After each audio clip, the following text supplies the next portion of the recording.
नमस्कार दोस्तों, स्वागत है आप सभी का। तो आज उत्तर प्रदेश 17वीं विधानसभा का पहला बजट पेश किया गया है और इस बजट में रोजगार को लेकर के जो भी मुख्य बातें हैं वो आपको इस वीडियो के माध्यम से बताने का प्रयास करेंगे। सोशल मीडिया प्लेटफॉर्म पर या फिर अन्य ऑनलाइन न्यूज़ के माध्यम से भ्रामक खबरें चलाई जा रही हैं। एक तरफ आप देखेंगे बताया जा रहा होगा कि 40,000 जो है माध्यमिक शिक्षा विभाग में भर्ती होने जा रही है, तो 4 लाख पदों पर नई भर्ती होगी। आपको बताते हैं सच इसका एक्चुअल में भर्ती कितने पदों पर होनी है और ये सब भर्तियां किस प्रकार की भर्तियां हैं। सबसे पहले तो आप यहाँ पर जान लीजिए कि ये जो 4 लाख जो नए रोजगार ये दिए जाएंगे, ये पूरी तरह से आईटी सेक्टर में है। आईटी सेक्टर में प्रशिक्षण देकर के 4 लाख नए रोजगार दिए जाएंगे और आप सभी को पता है कि ये कोई अस्थाई कोई सरकारी रिक्तियां नहीं बनेंगी, बल्कि ये आउटसोर्सिंग या संविदा वाले या फिर हो सकता है कि जो निजी की तरह होते हैं नौकरियां, उसी प्रकार की चीज़ें हो सकती हैं जहाँ तक मुझे लगता है। या हो सकता है कि ये सरकारी विभाग में जिस प्रकार से भर्ती होती है उस प्रकार से की जाए, लेकिन इसकी संभावना बहुत कम लग रही है। अभी अब आपको दिखाएंगे पूरा बजट। दूसरा यहाँ पर आप सभी देखें कि माध्यमिक शिक्षा विभाग में 40,402 का चयन हुआ है, ऐसा बोला गया है, ना कि 40,402 पदों पर भर्ती की जाएगी। भर्ती केवल की जाएगी 7,540 पदों पर माध्यमिक शिक्षा विभाग में, यानी टीजीटी पीजीटी और प्रधानाचार्य का मिला करके। प्लस इसमें संस्कृत वाले जो विद्यालय हैं उनमें भी भर्तियां होनी है। और आप देखेंगे कंप्यूटर वाला या फिर उसमें अन्य जो है अभी उनके अध्याचन ही नहीं मिले हैं। तो फिलहाल में अभी जो 2022-23 के लिए बजट है, तो अभी जो आने वाले आगामी 1 वर्ष की जो भर्तियां होंगी उसको लेकर के ही यहाँ पर चीज़ें बताई गई हैं। तो केवल 7,540 पदों पर भर्ती होनी है। इसके अलावा 16,000 और 10,000 ये अन्य रोजगार जो है ये भी दिए जाएंगे। आने वाले समय में इन पदों पर भी भर्ती की जाएगी।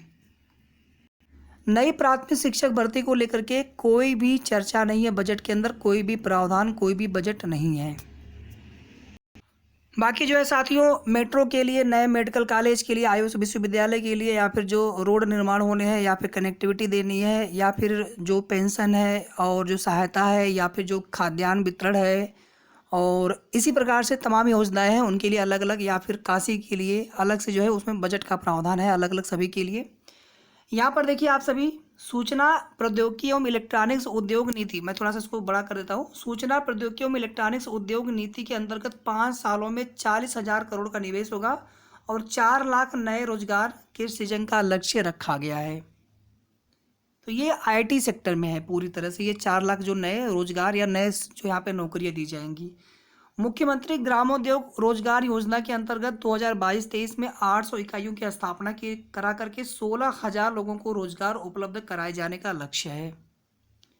अब यहाँ पर भी आप समझ सकते हैं कि एक तरह से स्वरोजगार या फिर रोजगार ही कुल मिलाकर के है यहाँ पर। अब यहाँ पर आप सभी देखिए, जिसको लेकर के लगातार जो है भ्रम फैलाया जा रहा है। माध्यमिक शिक्षा में शिक्षक चयन में साक्षात्कार समाप्त कर 40,402 शिक्षकों का चयन और 7,540 पदों का सृजन किया गया है। अगर आप यहाँ से इतनी लाइन, अगर ये इतना आप वर्ड छोड़ दीजिए, यहाँ तक केवल आप इतना पढ़िए कि माध्यमिक शिक्षा में शिक्षक चयन में साक्षात्कार समाप्त कर 40,402 शिक्षकों का चयन किया गया है। बाकी इसमें इतना और ऐड है कि और जो है 7,540 पदों का सृजन भी किया गया है। अगर इसे हम अलग अलग तोड़ करके इस वाक्य को पढ़ेंगे तो मेरे हिसाब से तो यहाँ पर यही चीज़ें समझ में आ रही हैं। और आपको नहीं लगता है कि इतनी बड़ी भर्ती प्रदेश सरकार में हो सकती है? ये तो मतलब हो भी सकता है, सभी चाहते भी हैं भर्ती हो, लेकिन कहीं ना कहीं थोड़ा सा यहाँ पर पहले ही मुझे भरोसा नहीं हो रहा था। बाकी यहाँ पर आपको क्या लगता है, आप सभी भी बताएं। बाकी जो कुछ भी चीज़ें होंगी सामने ही आ जाएंगी। नई प्राथमिक शिक्षक भर्ती को लेकर के कोई भी चर्चा नहीं है। यहाँ पर देखिए 3,000 नर्सों को राजकीय मेडिकल कॉलेजों अस्पतालों में नियुक्ति दी गई है। तो जो नियुक्ति दी गई है उसको भी बताया गया है बजट के अंदर, और 10,000 पद सृजित किए गए हैं जो आगामी वर्षों में भरे जाएंगे। अब इसको भी कोई अगर ये समझ ले कि नहीं 3,000 भर्तियां और होने जा रही हैं, ठीक है। बाकी यहाँ पर चिकित्सा क्षेत्र के लिए 1,000 पद निकाले जाएंगे। स्कूल चलो अभियान के तहत 2 करोड़ छात्रों के नामांकन का लक्ष्य रखा गया है। प्राथमिक शिक्षक भर्ती का आता पता नहीं पूरे बजट में।